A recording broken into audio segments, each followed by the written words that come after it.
Young leaves shine in the quickening sunlight. Dance the song of New Year's birth. The dance goes on and is never ending. The circle turns and the singer sings. The year turns round and the wood in springtime does not care what the winter brings. Dance goes on and is never ending. The circle turns and the singer sings. The year turns round and the wood in springtime does not care what the winter brings.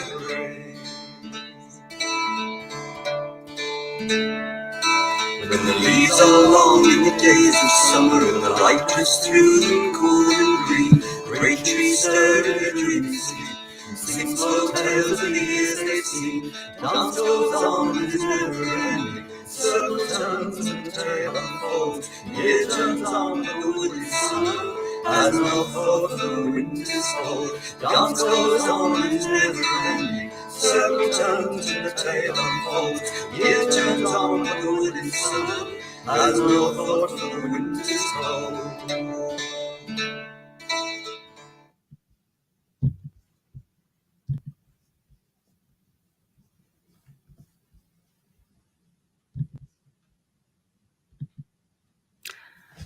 Good morning, everybody. Good evening, good afternoon, wherever you are in the world. Aotearoa Galer. Welcome to our winter gathering brought to you by the Order of Bards, Ovates and Druids. Emer Burke here. So just let me type in where you're from. So we've got Colleen from the US, a very nippy Kent, lovely, Hertfordshire, Ireland. We have New York, that's wonderful.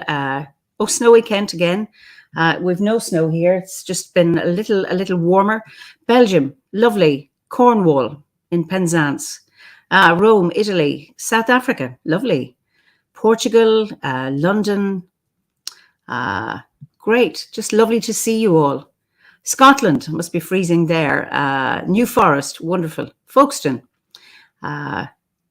wonderful. I know there were a number of you people signed up earlier, confusing about the time, but this is the correct time. Just lovely to see you all. From Dublin and Derbyshire, wonderful to see an Irish person here. Northampton, Wales. Anyway, let me hand you over to Dave, the Bard. Hello. Oh. Hello. Good morning. How is everybody doing? Good to see you all here. So, to open the day, when we are gathered in Glastonbury, at the town hall, we have between 180 to 200 druids standing in a circle. And at a point to open the day, we take 3 breaths together. I step into the center of the circle, and then I unsheath our sword, the Order's sword. I hold it above people's heads, and we cast a perpetual Arwen, a continuous Arwen, and we chant the Arwen 9 times. And that opens our day. And we tried to replicate this last year for the online winter gathering, and it worked really well. So we will do a similar thing now. Now, I know that some of you, hello everybody, I know that some of you are members of the Order, but others are tuning in who are just interested, and you may not know what the Awen is. So a little brief explanation. The Awen is the name given to the brew that is gathered together and created within the cauldron of the goddess Ceridwen Mama Awen.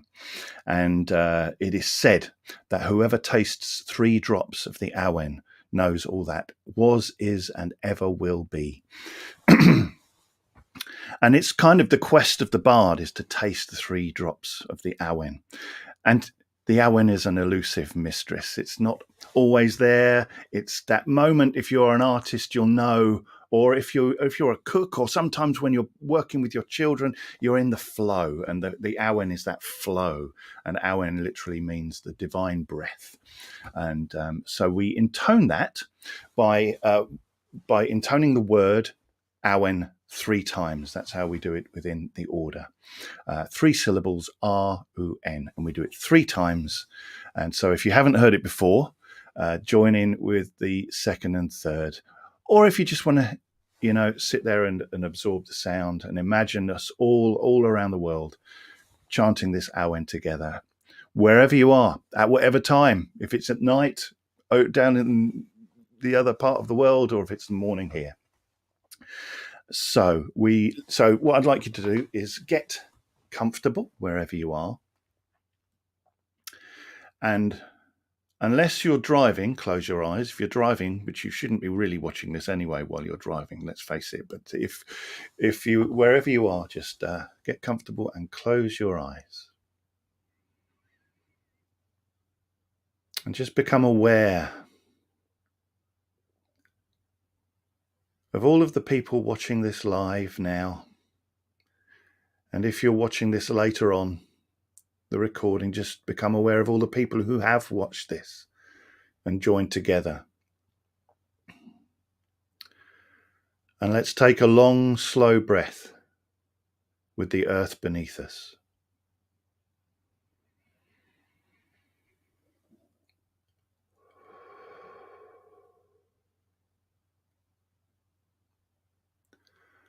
And a long, slow breath with the sky above us.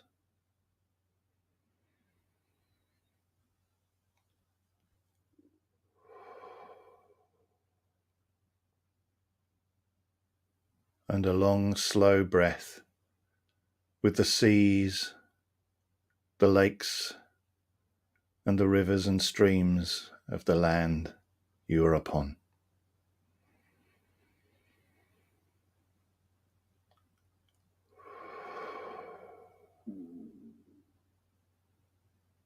Spirits of this circle,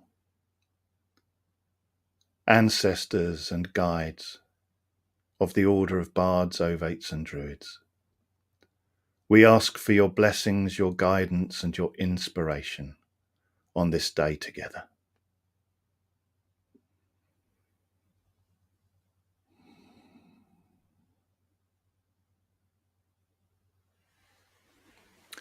And open your eyes.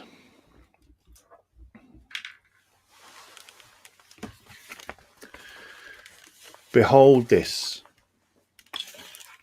our order's sword,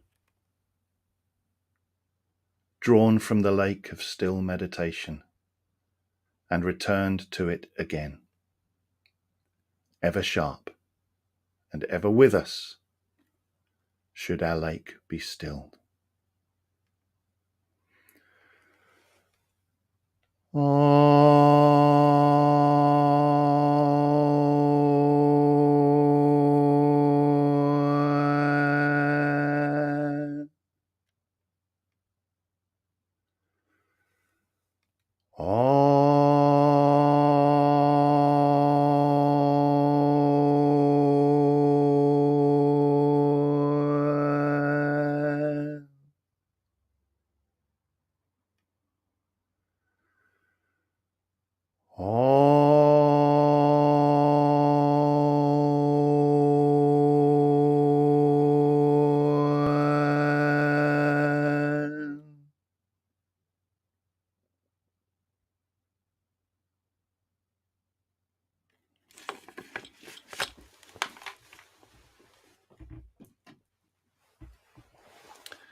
And as the sound of that Awen spreads throughout the world, may it be a blessing on our day.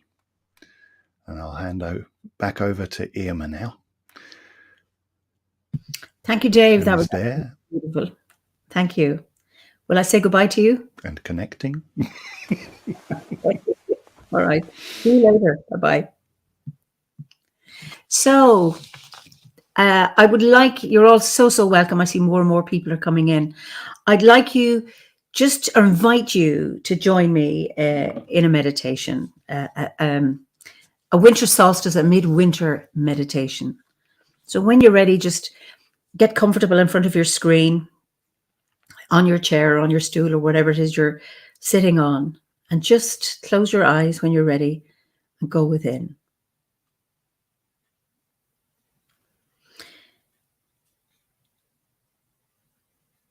And I would like you to imagine that you're at the edge of a forest.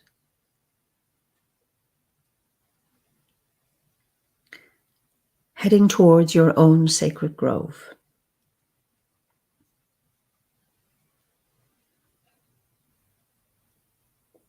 Noticing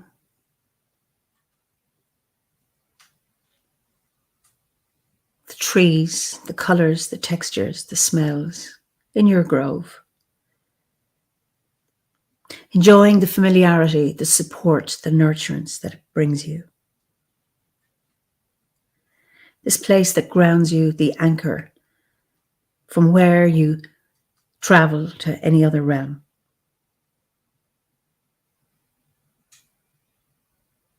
And as you stand in your sacred grove, a guide, one you know, or maybe a new one, comes to you and beckons you to follow them.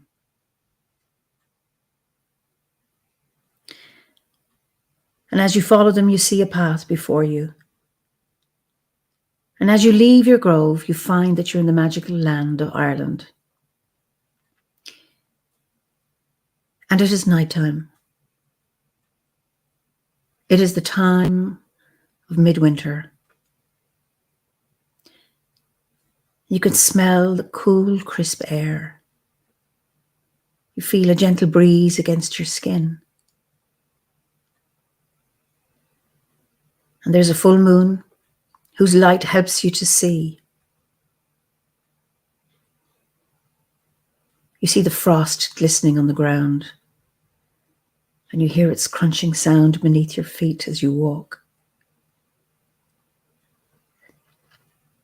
You sense the stillness around you. You can even feel that stillness of the cool air. You can hear it.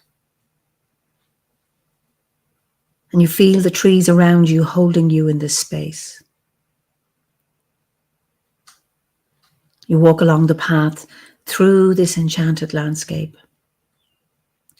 You can sense its magic all around you. And then you find that you're leaving the forest and you come out onto open land. The sky above you is very clear.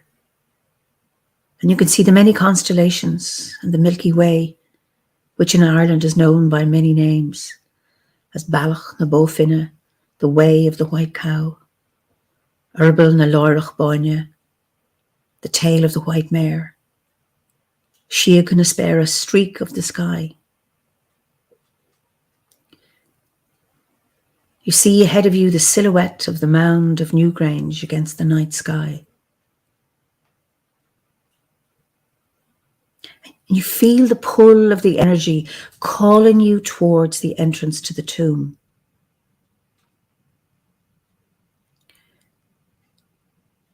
And in the moonlight, you can see the herald stone at the entrance with its many spirals.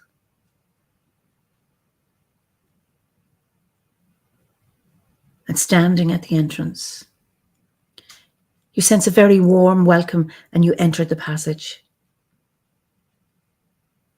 It is very dark. The night sky and the moon are behind you as you move deeper into the darkness. You walk slowly along the passage. Although there is complete darkness all around, you know the way to go. You arrive at the central chamber and you stand or you sit down in the dark stillness and you wait.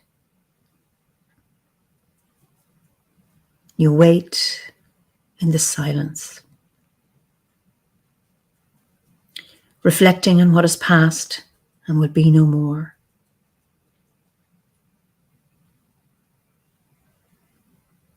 Allow the silence, the stillness, the restriction to envelop you.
This year, I do not want the dark to leave me.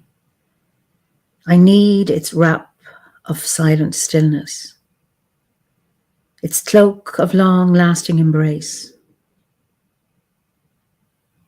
Too much light has pulled me away from the chamber of gestation. Let the dawns come late. Let the sunsets arrive early. Let the evenings extend themselves while I lean into the abyss of my being. Let me lie in the cave of my soul, for too much light blinds me, steals the source of revelation. Let me seek solace in the empty places of winter's passage, those vast dark nights that never fail to shelter me.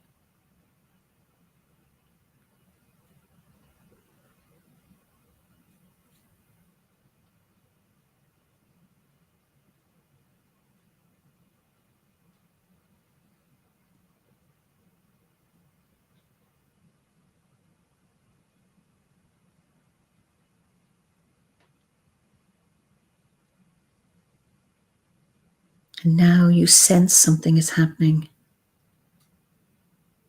A feeling of excitement, of anticipation comes over you. You look up. There it is. You see the light coming slowly along the floor towards you into the chamber, into the womb of Boann herself.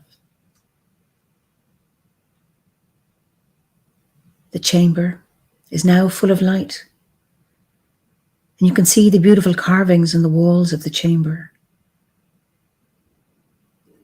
the spirals and the wonderful patterns carved by the ancestors so long ago.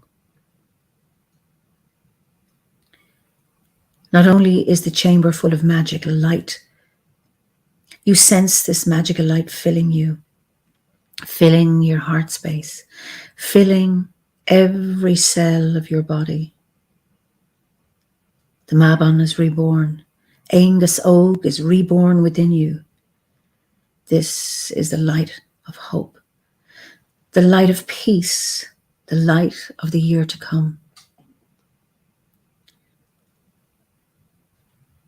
Deep peace of the running wave to you.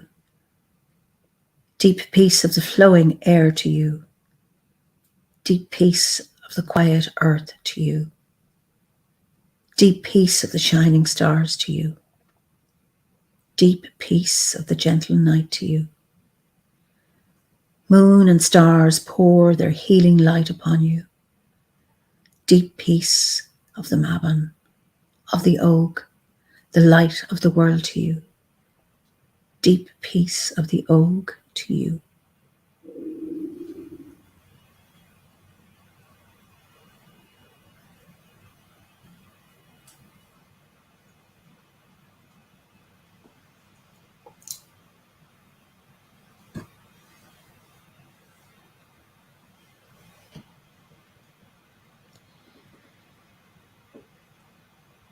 And now it is time to leave the chamber and return to the ordinary world. You look around the chamber and you notice the wonderful carvings one more time. You give thanks to Boann, to Andaya, to Aengus Og, the guardians of this sacred place. And begin to walk back along the passage to the entrance. You are now out in the sunlight. And you notice how green and vibrant everything looks in daylight. Notice how different the passage tomb looks against the morning sky. You look one more time at the herald stone with all of its mysterious and magical spiral patterns.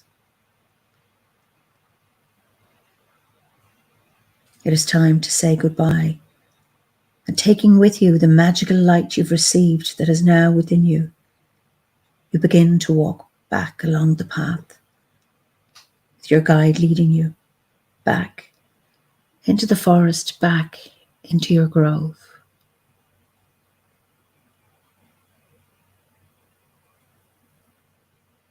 You thank the guide. They nod and they leave. You're standing in your grove, feeling the light of Angus Oak, of the Maban, of the Oak within you. That sense of hope and peace. That'll stay with you.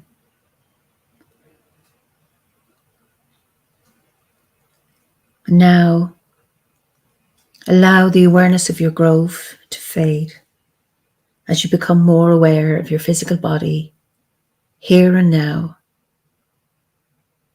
sitting in front of your screen, fully present.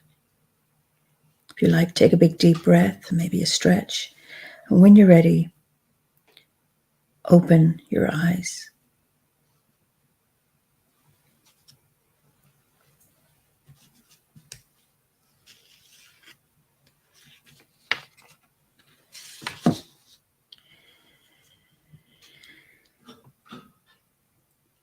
I always find after a meditation that is that stillness and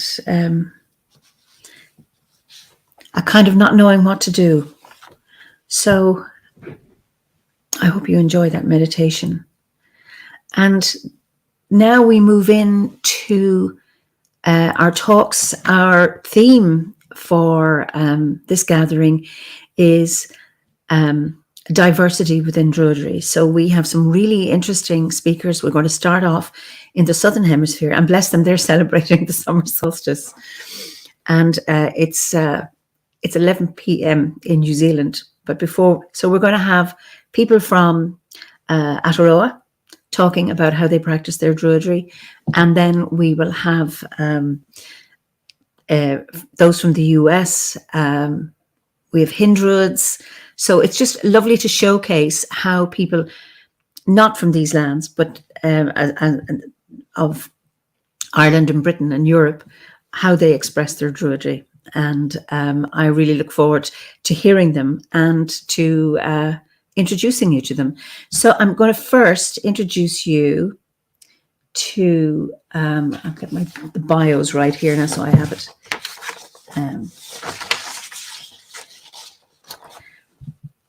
This is Richard Self, and I'm going to allow you in a minute do the greeting that you've written in Maori. So he says he's had his fingers in the soil all his life. He loves to grow things, plants and other things. And this is impressive. He had his first garden before he started school and built his first shade building to house bonsai when he was 12. So he studied trees in the university and as a school teacher. And he says he has 2 neurodiverse sons and fascinated by the ability of our bodies, not just our brains, to think, develop and grow. And he's applied his interest and knowledge in a wide range of face-to-face and online teaching and learning situations over his teaching career. And he became part of the Grove of the Summer Stars almost 20 years ago. That's in Wellington in the North Island of New Zealand. And he says Druidry is an important part of who he is. So he's the Grove Master in his grove, and they've been planting groves of trees to create future opportunities. So to sum up, he's a total, this is his summary, not mine, tree geek. And his own ADHD won't let him stop asking questions. And he's honoured to be part of this discussion. Over to you, Richard. So if you can unmute. Thank you so much for that introduction, Ema. Much appreciated. Greetings, everybody. Tēnā koutou, tēnā koutou, tēnā koutou katoa. Part of what we're doing today is showing some of the things that we regularly do here in Aotearoa and in our grove, as well as talking about. So I'm going to start with what is often called my pepeha. Ko taranaki toku maonga, ko kapuni toku awa, ko Ngāti Pākehā toku iwi, ko Richard toku ingoa. Tēnā. Nō reira, tēnā koutou katoa. So my mountain is Taranaki, my river is Kapuni, and my tribe, my ethnic identity, I suppose you could say, is Ngāti Pākehā, who are immigrants to this, or descended from immigrants to this land. Now, in Maori tradition, we always start something like this with a karakia, and it's already been, Emma has already done that as well, but I thought I'll do a traditional Maori one, which relates back to, I was reading one of the original waka or canoe that arrived in this country. This is a shortened version. Whakataka taho ki te uru, whakataka taho ki te tonga.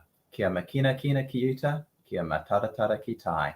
He aki ana, te atakura, he tio, he huka, he hauhu, tihe moriora. Cease the winds from the west, cease the winds from the south. Let the breeze blow over the land. Let the breeze blow over the ocean.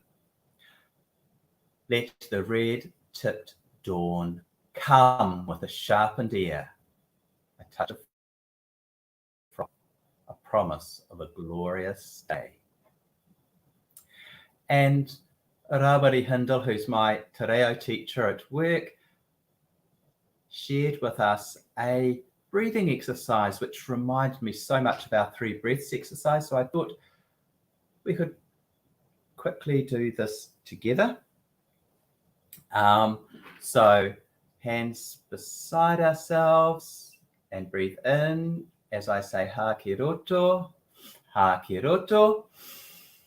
and then breathe out ha ki waho. Again, ha ki roto,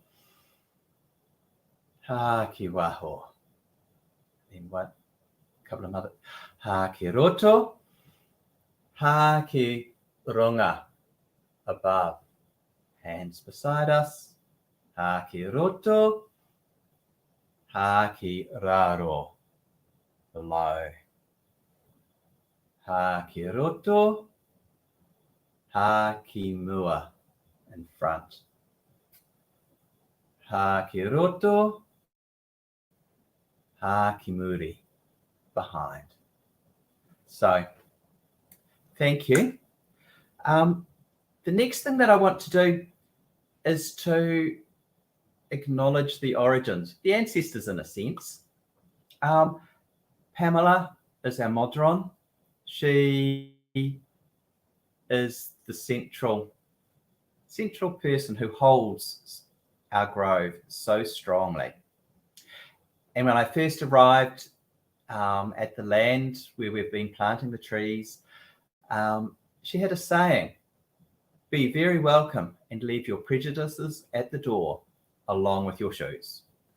And I have always felt very, very welcomed. I'd also like to acknowledge Philip Cargom, who gave our grove its name. Pamela and Philip started the grove together. He was out here writing some of the guesu. And I would like to acknowledge my co-hosts, co-speakers from this land, Moira, and Joe and Nicola. Now, when I first thought of diversity, I thought, how do we approach this? How do we grow diversity in our grove? And as you listen to the presenters, you will see some of the stories of how we do this. So the general theme of what we're saying will be around cultural diversity, but I would like to acknowledge all of the different types of diversity. And this is not meant to be a complete list at all. Neurodiversity. And as a teacher who's worked with a wide range of students, I'm fascinated by the different ways our brains work, and I say different and not disabilities. I want to acknowledge gender diversity, and I look at some of the young people who I teach and the courage they have to say, this is me, this is my identity. And the range of sexual orientations that I see people exploring. And I just want to throw in the idea of sexual decolonization of sexuality, which is a topic of discussion. And the last thing about diversity that I wanted to talk about was an understanding of the diversity of potential sentience in this amazing series of ecosystems we live in.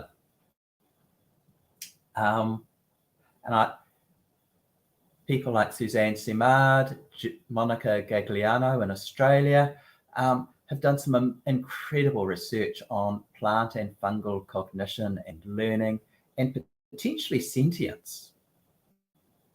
So I want to acknowledge all of that diversity.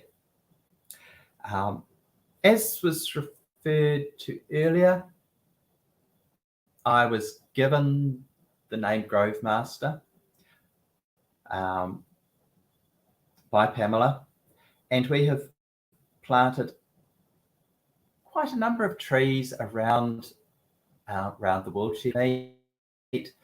including a sacred grove, and there have been an oak grove and some groves of other native trees.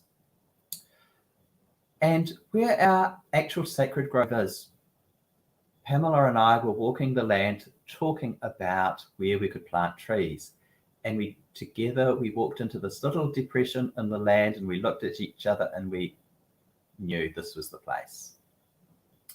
There were already some cabbage trees or tikoaka there, which are a native lily, actually, the world's biggest lily.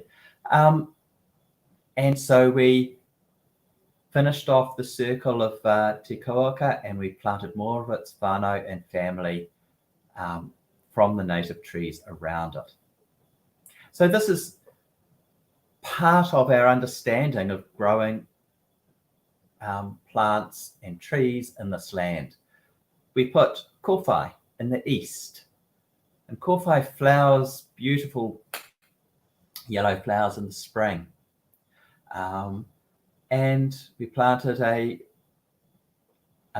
rata in the north, which didn't survive, and papa umu, papa means earth, in the south, and we explored lots of meanings of the trees as we planted them, and referred back to and drawn Moira's expertise in particular of the stories of some of these plants and trees.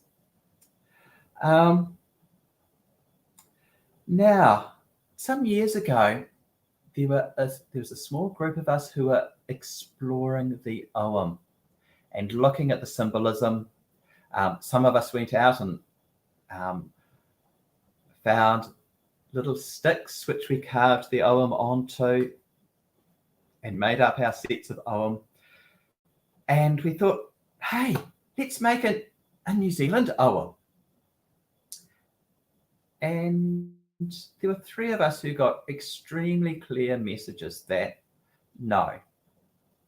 And in particular, one of our fellow Druids in meditation met Tane, god of the forest, and he said to her, no, don't make a New Zealand Ogham.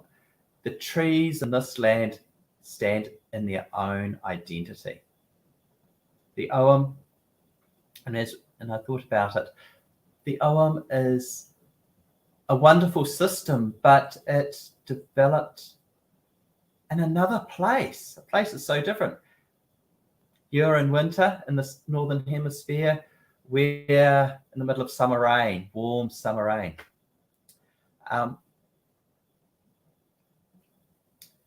So we started looking at the symbolism of the trees as we found them. And yes, using the methodology of Owen, but not looking for correspondences. So one of the first trees we engaged with was Ngaio. And in our first Druid camp, the Ngaio was our theme tree. And Ngaio grow in coastal areas. And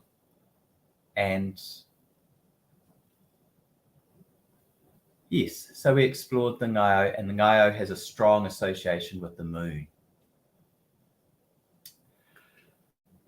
Right, so we will be having some time at the end for questions.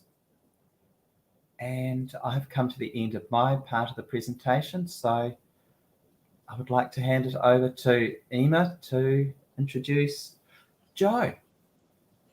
Thank you so much, Richard. That was really wonderful. I'm going to, yes, this is wonderful. Thank you so, so much. I'm going to go over to Joe and I'll send you back. Joe, you're very, very welcome. But before you're in the kind of the dark, so let's hope people can see you. So this is Joanna Huriwai. I hope I've pronounced that correctly. And she's also a member of the Grove of the Summer Stars. And she said she's been on this journey for about 20 years and comes from a background of Catholicism as a child, you know, which is a religion, as she says, steeped in ritual and symbolism. So it made Druidry quite recognizable for her and easy to understand in some ways without the patriarchal nature of Christianity. And because of recent health issues, her world has been reduced to quite a narrow one where her Druid studies have been put on the back burner as she adapts to a new way of being. And this has been helped by an understanding through Druidry of the cyclical nature of our lives and the 8 rituals of the Wheel of the Year. So she says she's honoured to be included in the discussion on diversity and how it affects her own personal outlook and that of her Grove. Over to you, Joanna. Thank you, Emma. Kia ora koutou, everybody. My name is Joe, or Joanna Huriwai, and I'm honoured to be here with you this morning, or tonight as in our case, to take part in this talk on diversity. Tonight I'd like to say a few words generally about our Grove and the type of diversity in our group, the general reason why our place in New Zealand affects the diversity of our group, and the differences that may be found from other groups. For all of us, place, time, the land, people, flora and fauna all have effect on diversity within the groups we belong to. And I'd just like to say, excuse me at the moment, I'm a little bit husky at the moment and a bit breathless, but I don't think that should interfere too much on this talk. The Grove of the Summer Stars looks out over Raukawa Moana in the Tasman Sea. It's actually a physical grove on land belonging and lived on by our Modron. Our members have worked scrub cutting and planting the native trees that grow both generally on the whole of the land and the actual area we call the Grove. It is a place where birds, both exotic and native, share our rituals, and the takoka or cabbage trees chatter to each other as we call in the directions. The Grove of the Summer Stars is a diverse group. We are quite large at 40 plus, and we range in ages from the 4s right up into the 80s and everything in between. We have members from the straight and rainbow communities, people of different gender, and people born from countries all over the world. I believe diversity drives creativity and innovation and makes people, groups, organisations much more interesting. Diversity of thought grows diversity of being and action, and I generally believe as a Grove we encourage diversity in our practice and in our outlook by being who we are. I have been on my Druid journey for 20 years now. When I first became involved in Druidry, I feel as a Grove we were very Eurocentric. This isn't a problem, it made sense. This is where Druidry evolved. Every philosophy, belief system, needs a good foundation to build upon. An understanding of concepts and a certain worldview evolves from there. Many of us here of European descent have Celtic forebears, which makes us comfortable within Druidry and its history and myth. However, many of the sacred animals of Druidry, Europe and other countries are either absent or are pests in New Zealand. This can affect the way we use and view Druid mythology in our practice.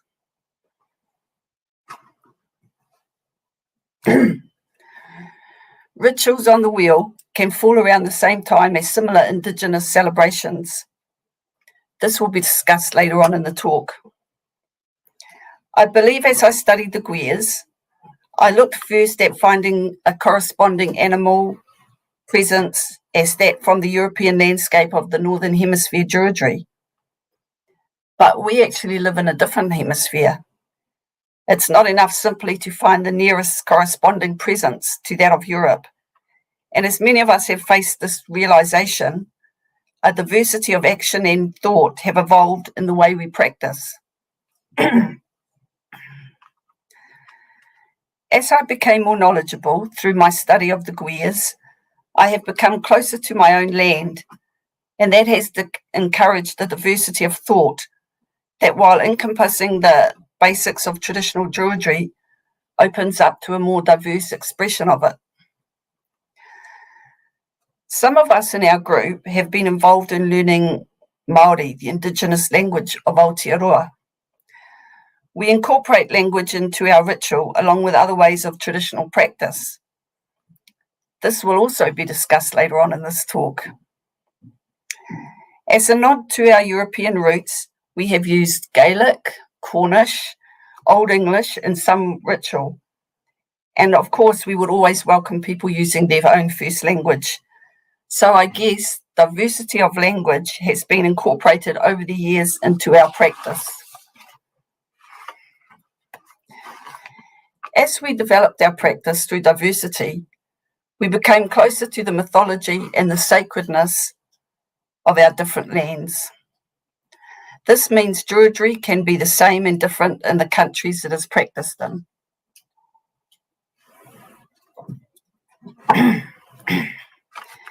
As a person of European descent in a Pacific country, I have been influenced by the Indigenous worldview through a particular lens. The old Indigenous ways have a lot of similarity with Druidry, and that has influenced my own and my Grove's practice. New Zealand, Aotearoa, is a colonised country, and I believe colonised countries often have to work hard to include certain types of diversity as the dominant culture tries to stamp its beliefs and its ways on the whole nation. If people of colour were to come into our group, they may not feel that we were too diverse, as we look quite white and quite middle class, even though some members have a mixed genealogy or whakapapa. Is this a problem? It could be in a colonised country where Indigenous and minority rights have been traditionally stamped upon, and many people of European descent still hold on to old negative ideas without even realising. Indigenous people are often wary of what colonisation has done to them, with negative effects on their language, their ways, and their spirituality. Asian, African, and Pacific groups have also been affected in a similar way. So while we work at being diverse and open culturally, we still have a way to go in making our Grove to be seen as welcoming as it can be to all peoples. Being the people we are, we have a closeness and relationship with our lands, trees, animals, the pahutakawa, the taniwha, and the mild seasons of Aotearoa. Diversity is our practice and our strength. I'd like to finish with this talk with a translation of an ancient prayer of well-being gifted tonight from one of our elders, or kaumātua.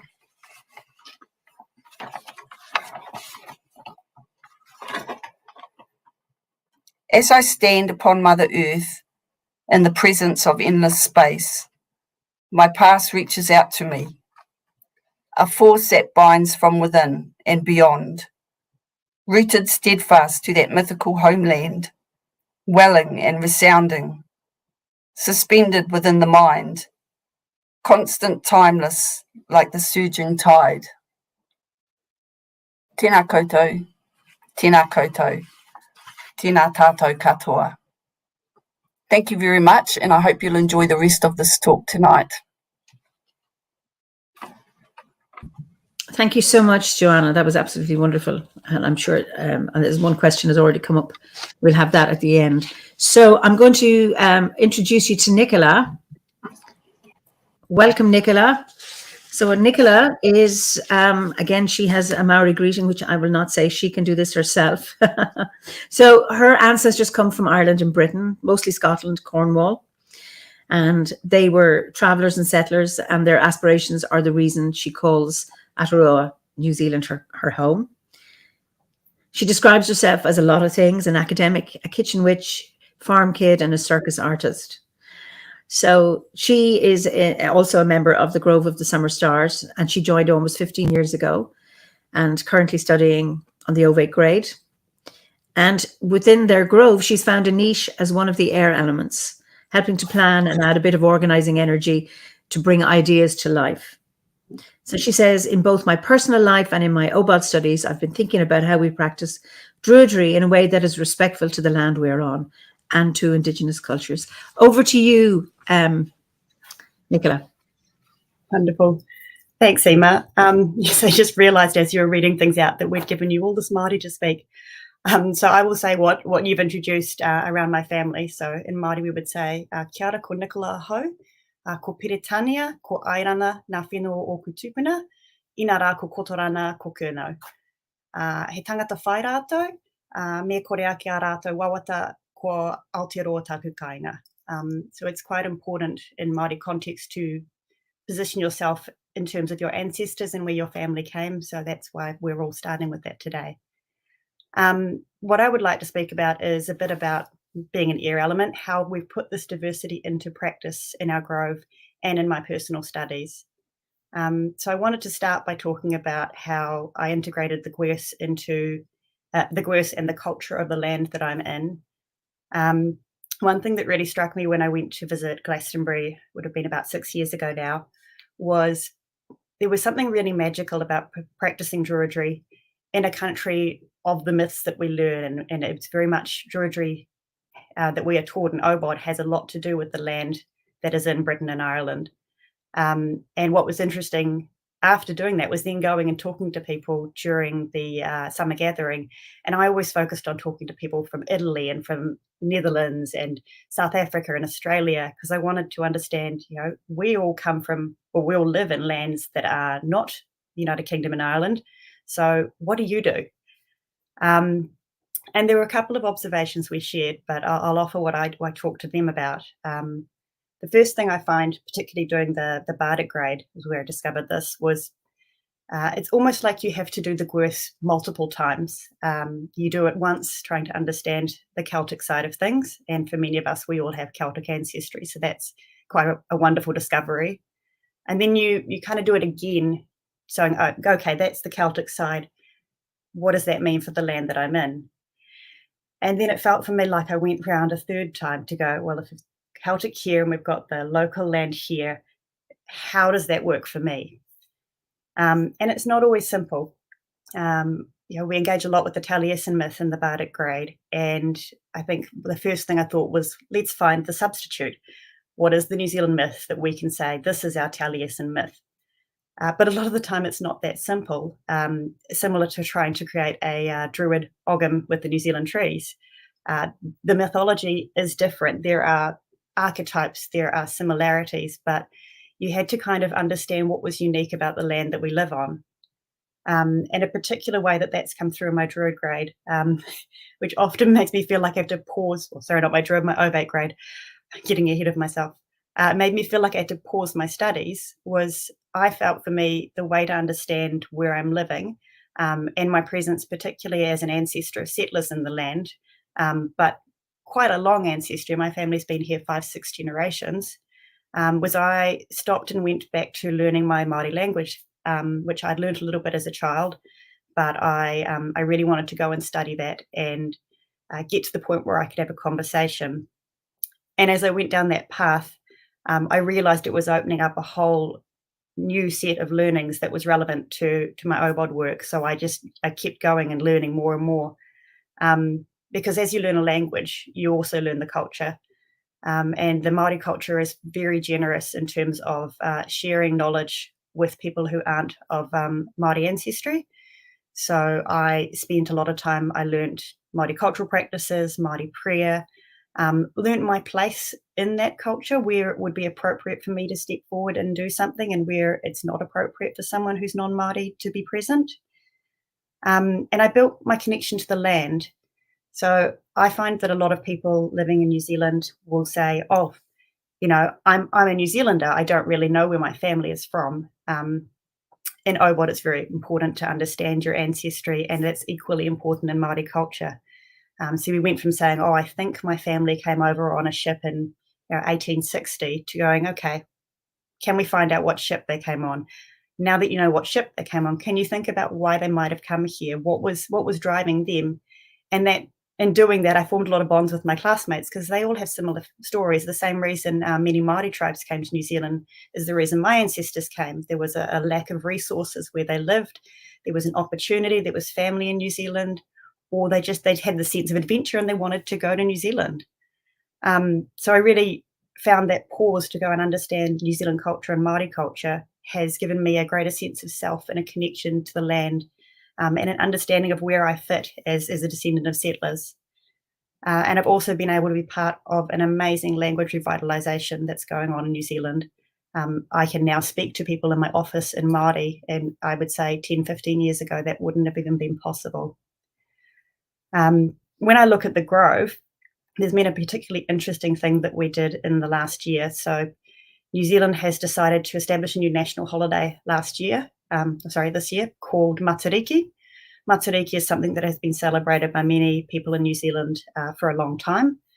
It is the new year in Māori, and specifically the word Matariki refers to a star and a cluster of stars that's known around the world. So most of you will know it as the Seven Sisters, or Pleiades, or Turturus, or Subaru. And we've got a new national holiday around specifically Māori culture and celebrating the new year. So I was quite involved in celebrating that in New Zealand. And when we were doing that, we were also planning Aotearoa for our Grove. So we wanted to try and figure out whether we could blend Matariki and Aotearoa. So a lot of the focus around Matariki is the turning of the new year, around acknowledging ancestors, acknowledging who's passed through the year, doing a bit of fortune telling or predictions for the new year and the harvest. And it's a time to celebrate. So it has a lot of similarities to Aotearoa. But we wanted to find out how we could integrate it while still keeping an OBOD ritual. We found particularly not every ritual works for blending the local cultures. My favourite example is in Samhain. The gate in OBOD is in the west for most of us. In Māori culture, the place that the spirits go is to the north. So at times we have the gate in the north, at times we have the gate in the west, at times we have the gate in the northwest, trying to find a way to acknowledge the different places our ancestors might be at that time of the year. When it came to Aotearoa, at first I thought, okay, acknowledging the ancestors, maybe we can work with that. And that didn't really work because we'd just finished Samhain, so it felt like we were doing the same ritual again. So I reflected a bit more on the principles of, not just remembering who had died, but looking forward to the future. It felt very winter solstice, and the stars that we talk about, the 7 stars, all aligned to that.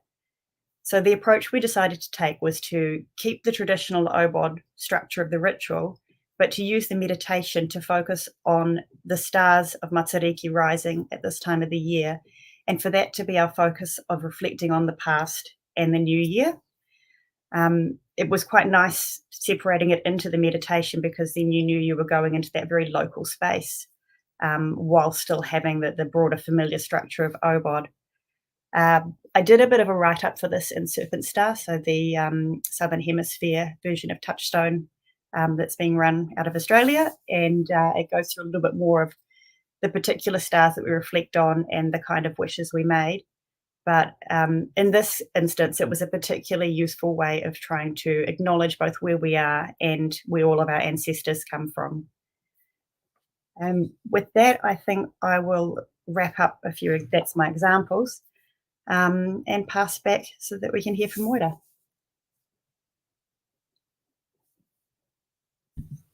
That was wonderful. Thank you so much. Just anyway, little things going on in my head. I'll have to wait until afterwards. And then what we can do is bring all of you back on as a panel, and then people can add their questions. So I'm going to introduce you to Moira. So let me Moira's one. Wait a second. So she's Moira Wairama. She's a Wellington storyteller, writer, teacher, and also a longtime member of the Grove of the Summer Stars. She has Pakea Whakapapa with ancestors from Ireland, Wales, and England. And this is really interesting. However, she and her 3 younger sisters married Maori men, and all of their descendants identify as Maori. So for over 40 years, she's been involved in Maori education and committed to ensuring the survival of the Maori language. And although she works in a Kura Kaupapa Maori, a school which operates using Maori language, she's still not fluent speaker of Maori, probably because she has so much to say in English. That's wonderful, Moira. So the bicultural reality of our world resonates easily within Druidry, and she believes this is largely due to the similarities with Celtic and Maori cultures, customs, values, practices, especially within their spirituality. And I witnessed this. So in 2012, she was honoured to perform in Te Haerenga, a journey of identity at the Glastonbury Summer Gathering. I was blown away by it. And she said she followed this event by travelling to Ireland for the first time. It was a profound experience when the land of my ancestors recognised me. And then Philip, Stephanie and I went to the Shibodo, the Southern Hemisphere gathering, or Shiboda actually, it was in real, in New Zealand in 2019. And so Moira says that she welcomed us traditionally in Maori. So Emer sang an Irish Waiata song to support Philip's Korero speech in English, all within a Druidic open ceremony. Diversity in practice. I was blown away by, is it porphyry? Is that how you pronounce it? Anyway, thank you so much. Over to you, Moira. I can't wait to hear what you have to say. Kia ora. Well, kia ora koutou, everybody out there. It blew me away, Emma, when you were telling us where everybody was, or at the beginning when you were doing a mihi atu or a mihi greeting and people all over the world. So it's really interesting to be sitting here in New Zealand, in Aotearoa, in Stokes Valley, where Emma's visited. The rain is falling on the roof. It's what's the time? I'm supposed to put on a timer because I talk too much. So I'm starting it now. I've only got 10 minutes, right? So it's about 11:30 at night here, so it'll be dark. And in 12 hours, the 4 of us are going to be over at the woolshed celebrating summer solstice. So isn't that diverse? All these different people that you're talking to about, have they got snow where they are, which was quite funny to think of here. And I suppose I'm coming to this as a storyteller, and it was a huge privilege to go to Glastonbury. And I think, as Nicola mentioned, just going there and touching and being on the land of the ancestors. I haven't done a lot of traveling in my life until I was older, and I didn't really want to. I've always been a bit of a homebody, and I think that's that connection to this land here. Although my ancestors are from other places, this is my home. This is the land that speaks to me. And I'm quite interested in how people find that land that speaks to them. Because as Emma mentioned in that bio intro, when I went to Ireland, I had been performing this show, which ended with, when I went to Ireland, would the land recognise me? And I can remember being out on the Dingle Peninsula very early in the morning, and I was standing there and I did a call and the land knew me and I knew the land, and it was so profound.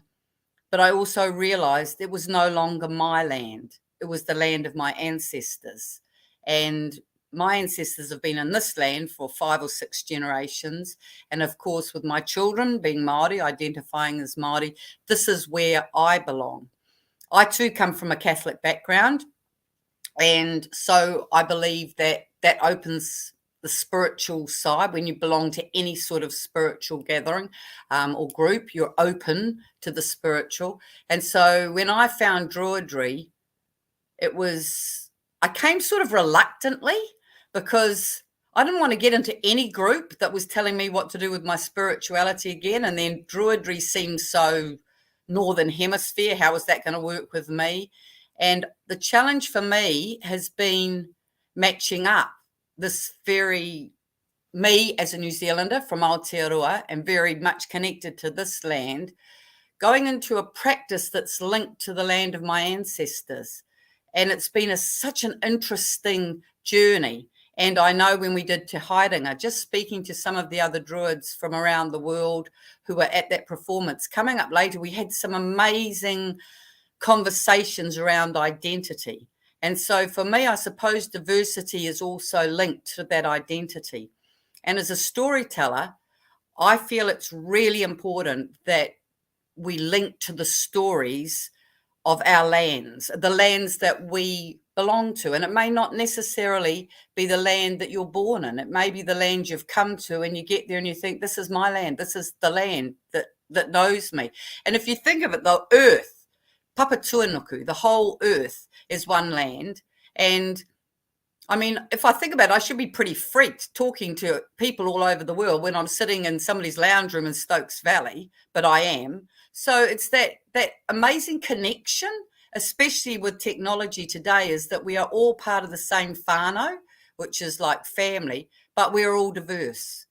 And a lot of the others have spoken a lot about language. And in Aotearoa, in New Zealand, this journey of reclaiming language has been so important. And I know my ancestors who came from Ireland never brought the language with them.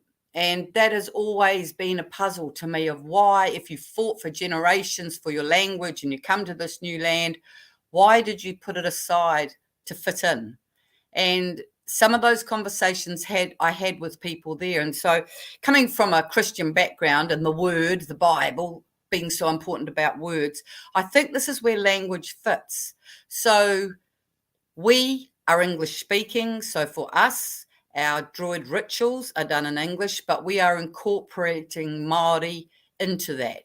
And I would suppose that if we had other groups who joined us, who had other language that they spoke as their first language, we would somehow incorporate that too. And I realized that all over the world, you'll all have your own language and you'll all have a different way of how that connects you to your land. And one of the ways is through storytelling. So for me, when I got to that bardic stage where you had to do the Taliesin story, I really hit a brick wall. As a storyteller, I thought, oh, yeah, I should relate to this story, but I couldn't. I think Joe's already mentioned, because half of the sacred animals for the North are pests here that we're all trapping and killing and trying to eradicate. So it works quite hard when you're trying to be seeing the symbolic hare or the deer. And I know that my kids are out there trapping them and, hey, yay, we're getting rid of the deer and we're getting rid of the rabbits and the possums. This is a wonderful thing for us here. So when you have stories where the creatures have a different significance, I think that can sometimes change things. And I really worked hard at that Taliesin story. What I did was I took it on that I would be doing a whole thing around the Taliesin story at our camp, our annual Druid camp. I got or created driftwood images of all the different characters in the story. I cast all of our Druid members, all had roles. Philip turned up and took a role. It was so hard, Case. It was so funny. But it brought the story together, and I was just waiting for when it would click, when suddenly it would drop. And when it didn't, I was so grateful still for being stretched. I'm a little bit narrow. I'm a little bit, I'm from here. I know what I know. And this stretched me. And looking for, why is the Taliesin story such a big deal? What is it in there that works for people in the north? And I don't think I ever quite got it. And I know a lot of other people that I've talked to have, but it didn't work for me. So that's when I started looking at our own legends here. And as a storyteller, I tend to tell traditional Māori legends so that they are known. I very much think it is so important for us to tell our own stories, traditional, and also your real own story of you, of your life, of your connection to things. Here in Aotearoa, our creation myth is about Ranginui, the Sky Father, and Papatuanuku, the Earth Mother, who lay together in the darkness and had all these children who reportedly were male, until one of their children separated them, and Ranginui, the Sky Father, was sent up, and Papatuanuku, the Earth Mother, was laid down. And those children went out into this new world, Te Ao Maram, the world of light. And Tani Mahuta, who's already been mentioned, who is the god of the forests and things, he actually went and found the female principle in everything. And in the end, he and the other gods created the first human being, who was a female. And from there, whakapapa or descendants came down. And within Māori whakapapa, it's very important. That would be genealogy. And Nicola, I think, mentioned how it ties you in to where you come from. And whakapapa in the stories here in Aotearoa, when we do our rituals, within the rituals, we've brought in, we've called in the god of that particular ritual that season from the Celtic and from the Druidic history, but we've also called in the gods of our own land. And that is the point, I suppose, that I was going to also talk about, is the karanga. So karanga means the call, and karanga, oops, I'm nearly out of time. I'm just going to keep going for a bit. Karanga is done when Emma and Philip came to our gathering. We called them in, and in Māori tradition, you call in the people, and with them come their ancestors and their dead. So they come in as a group. So as you get called in, and quite often you'll cry because you'll have maybe lost somebody recently, but your ancestors come with you and you're called in. And the karanga has a format. It often sounds, different women sounds different. It's usually done by women, seldom men. So the women have the right to call in. And what we started doing, I can't even remember how we started, but I can remember at one of our Druid rituals, I called in the gods of this land, which we'd always acknowledged, but I called them in. And from there, I started thinking about how we would call other gods, our ancestral gods. And would they come if I was doing it in Māori? And should I learn to call them in Irish? And so when Emma was here, she gave me the words to call, to breed in Irish, to call her in. And so at things like Lamas, I will call and breed.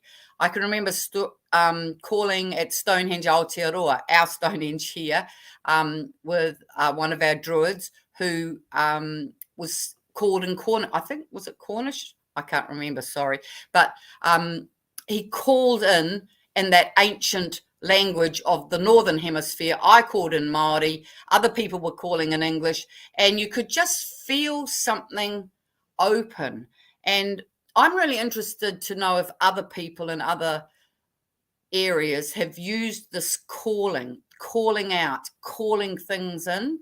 And for me, for instance, when I call here in Aotearoa, I can feel the gods that we call in. And they're not just symbols, they're actually here.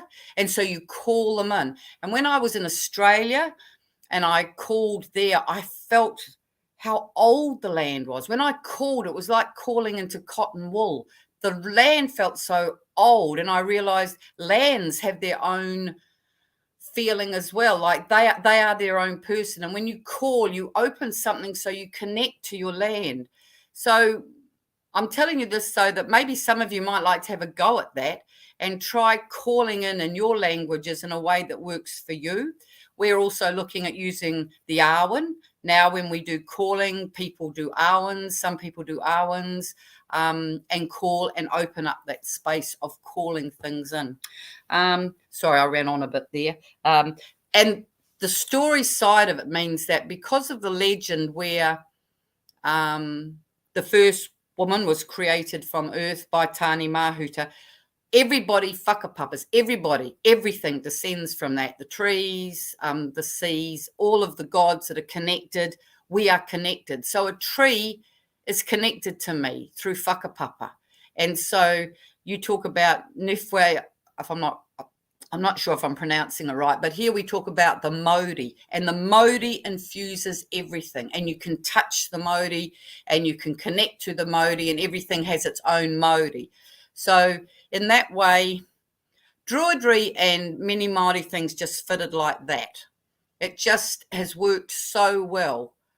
I think the diversity might mean that maybe in the future people will be a little less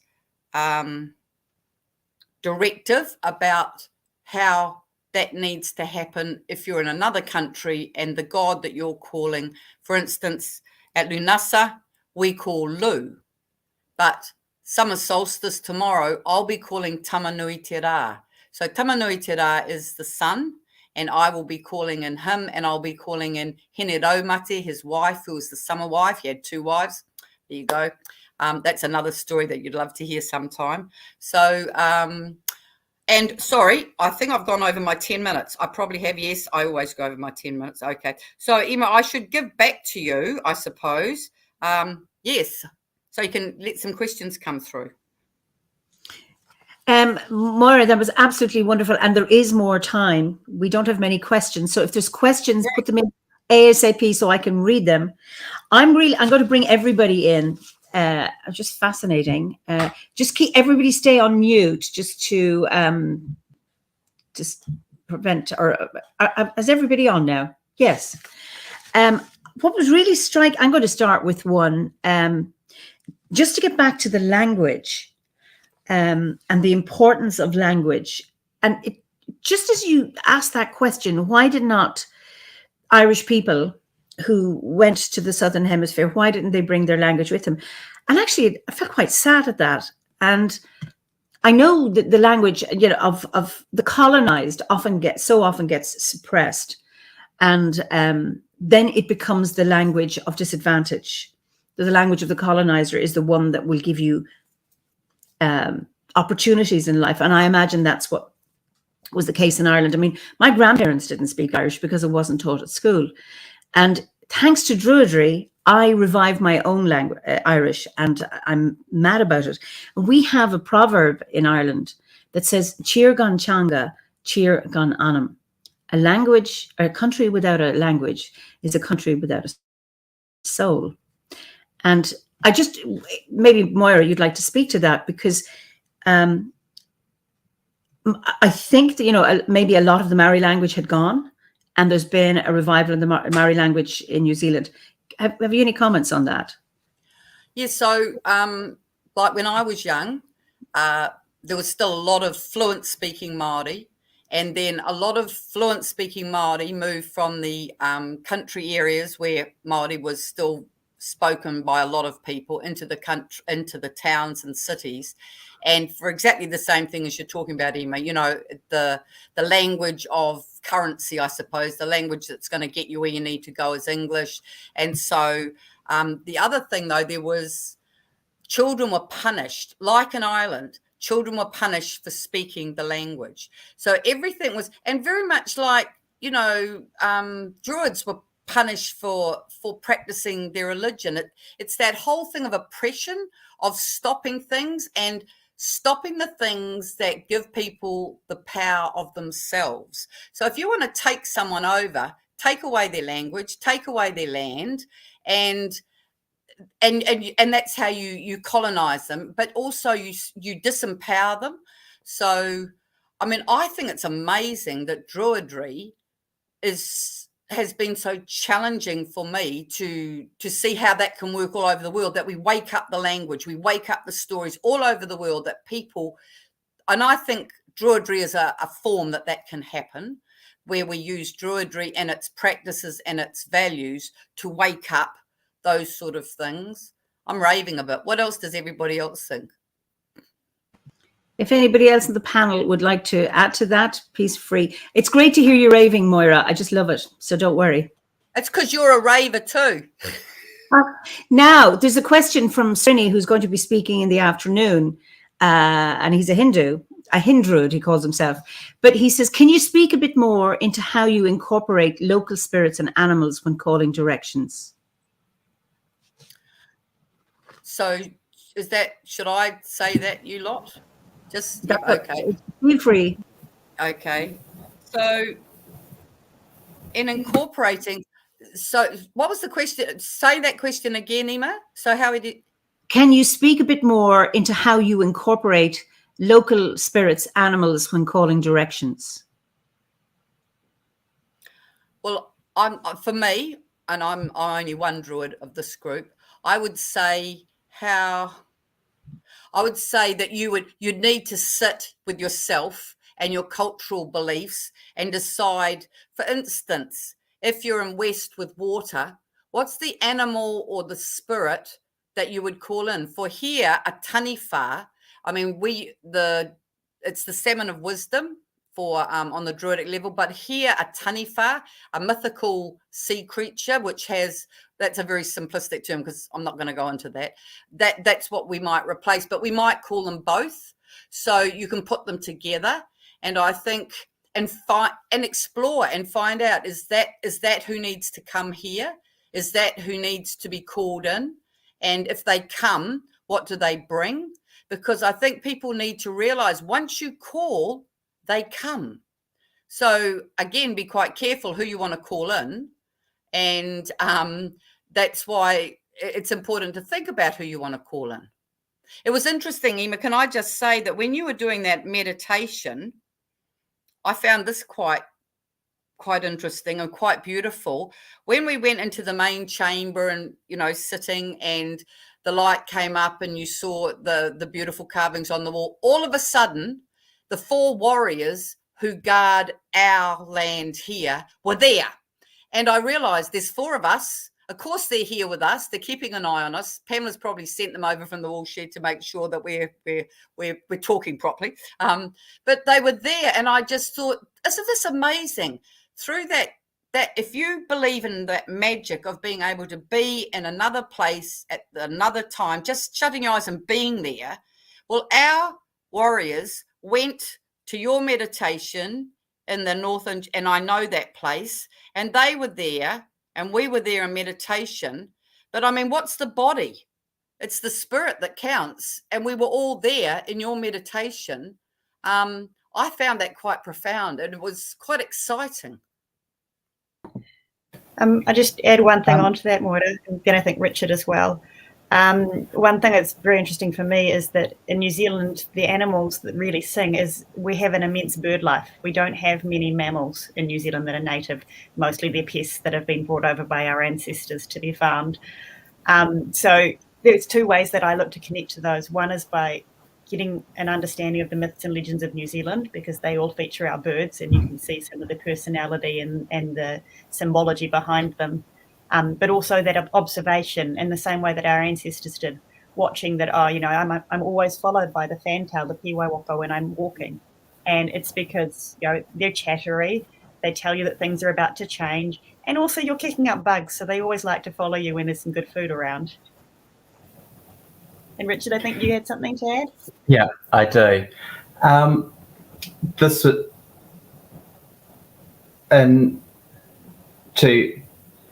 agree with what the other two have said, absolutely.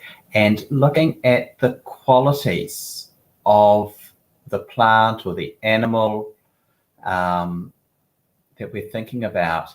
So in our first Druid camp, I mentioned before, we used the tree called Ngaio as our theme tree. And there's a really important story about Rona and the moon, where Rona cursed the moon, and the moon didn't like it, Marama, and took her up into the moon. I'm shortening it, making it much briefer, and Rona is still in the moon. And so it was a Ngaio tree that she tried to hold on to stop herself going up into the moon. And the moon, of course, is too strong and pulled Rona and the tree up. So there's a mythical connection between the Ngaio and the moon and us. And in the grove, where our grove is, there are Ngaio tree that are self-seeded. There's a big Ngaio tree that we call our storytelling tree now. And then there's the observation of the Ngaio, the way the little branches curve. They look just like sickle moons. And the Ngaio tree lives near the coast, near water. And I was talking to somebody a couple of nights ago who had a saltwater flood come up from the beach and over their garden. And the Ngaio tree was one of the few that didn't get killed by the salt. So it's this combination of looking at the mythology, looking at the qualities, and also looking at the naming and doing some research around the naming. And so Pohutakawa, which is a really important tree here. There's a Pohutakawa that grows right on the northern tip of Te Ika-a-Maui, the North Island. And that is the departure point for the ancestors on their journey to the other world. And so ancestors, north. And there's a connection there, but Po is night. Hutu is to be splashed. And Kawa is like rules or traditions. And so there's some clues there about how we might think about Pohutakawa. And then the wood, the botanical name is Metrosideros. And sidereal is to do with our hearts. And so there's clues from what other people have observed as well. Yeah, that's what I wanted to say. Thank you. Thank you very much, Richard. I'm just fascinated, and of course, we don't have much time. I'm really struck with you not, all of you, or a number of you mentioned not looking for correspondences and not try to invent something, but actually to engage with your own landscape in a very, very real way. And of course, the teachings within the order are not diktats, but they, for me, it's like a scaffolding or a framework from which to build your own practice. And what impresses me is about having the confidence to say, no, I'm not going to reinvent something in my own land. I remember being in Peru, working with shamans there, and there were various prayers and coca leaves, for example, that were used. And I remember people in the group saying, well, what can we do in Ireland? We don't have any of this. And it's like, you don't need it. We have our own stuff here. And it's about being able to find that. So this really impresses me about you having engaged with the question, okay, can we create correspondences? Can we create another Taliesin story or whatever it is? And you go, no, finding it and having that confidence to step into your landscape and allow the archetypes, the gods, the spirits, the animals or the trees, whatever, to come and speak to you. And I mean, I was blown away when I was there in 2019, and I remember, facing the Aotearoa tree, etc. And I was like, oh, we have animals and you have trees. I'm just blown away about it. It's having that confidence to be able to stand in that landscape and for it to emerge. And there was another difference between a landscape that has the animals you have, like bears and, these amazing, and as Nicholas said, for us, it's birds. And we had the biggest birds in the world. We had the great harpagonus and the moa, and they so shape us. So, of course, we're going to be different. The animals, if we're related to them, which I believe we have that same connection, that will shape us as well. And I think that question before about what animals, that person needs to look at those animals of that land. So, yeah, great. And just another thing, I just love that it was Joe said, diversity of thought leads to diversity of being and action. And I thought that is just, and how we think about things and how important that is to be able to be aware of our thinking and opinions and how that will actually affect diversity of being and action. So this has been really a wonderful session. Moira, we have 3 minutes. Would you tell us a little story in a 3 minute? I mean, this is really unfair. As a storyteller, a short story is 10 minutes for me. You're muted. Thank you, Nicola. So maybe the story would be that, where are you? You're going to have your winter, you're in your winter time, aren't you? And so here in our winter time, as Nicola said, we have the Matariki story. And the Matariki story, when it started, there were 7 stars, but now we have 9 stars of Matariki. And there's one story that says that Matariki is the eyes of Tawhiri Mātea, the god of the sky. So when the parents were separated and Ranginui went up and Papatuanuku was laid down, some of the children were not pleased. And one of them was Tawhiri Mātea, and he got so upset. He went to be with his father above, and he was filled with rage. And there's a whole set of stories about he fights or he goes against his brothers on the land. But there's also a story where in rage he takes his eyes and crushes them and throws them out to be Matariki. But the one that I most enjoy is the story of Taramainoku, who sails a waka, a giant waka, across the sky each night. It's called Te Waka Orangi, the sky canoe. And he sails it each night across the sky, and he looks down and he has a great net, and he casts it down, and the spirits of those who die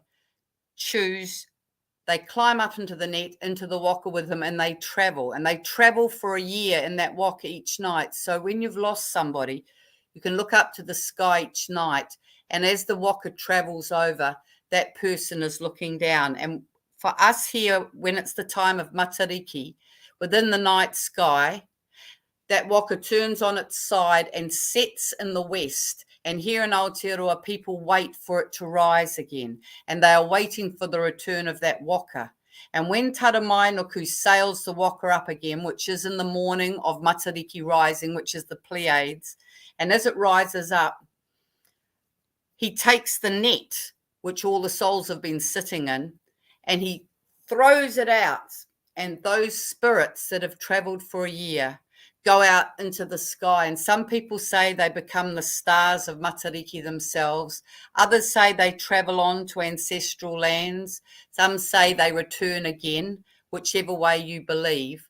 And that's what we celebrate at Matariki. So where you are at the moment, perhaps that waka is traveling across the sky, and there may be people here listening who have lost people in the last year, and they're getting ready to be cast up and out of that waka to travel back the ancestral path to wherever. And so that is why when that star rises, people often cry and call and acknowledge them. And then they have a great feast to celebrate that those people are free and they've gone on. So that's a little short kōrero for this time. Oh, that is just so beautiful. And I something really reassuring about that, you know, the ancestors who've passed this year are in the, I can't pronounce the word again, the Kawaka. Oh, the Waka. The Waka. And Yeah. then after that, so you've got those who are being released to the sky and those who are then being called up. Absolutely beautiful. Listen, this has been an absolutely wonderful session. And I want to thank Moira, Richard, Nicola, and Joanna. It's been great. So Karen says, this has been so enjoyable listening to the spiritual stories of ancient lands. That was a beautiful story. Thank you. Love that story. So many people are just so excited with this. Just one question. Is Serpentine or Serpent Star available? Is it only available in the Southern Hemisphere? No, it's available online. You can just look for Serpent Star and it will come up. Oh, great. All one word. Brilliant. Ima, before we go, can we mihi to you? So traditionally we need to mihi ki a koe. So he mihi ki a koe e ho mō tēnei wā ki te tautoko i tēnei kaupapa. No Aotearoa ki a koe. To you and Philip, who have gifted us here in Aotearoa with so much. You've bought it physically and we hold you here as part of us. You're only a thought away. Mm-hmm. And we thank you for this opportunity of inviting us and trusting for New Zealanders to come online and blurb. So thank you from us here in Aotearoa. Certainly trusting, and you blurb so well. It is just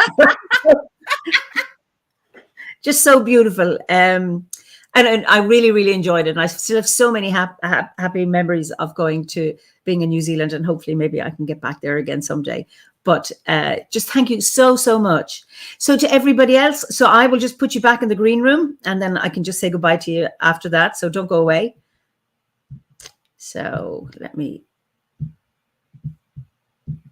So we're going to take a break now and we'll be back at 11:30. That's UK time. And thank you all for your comments. And I can see people really, really enjoyed it. So I look forward to seeing you in half an hour, 30 minutes for another wonderful session. So until then, I'm going off air now and then we'll go on live in 30 minutes. Until then, bye-bye.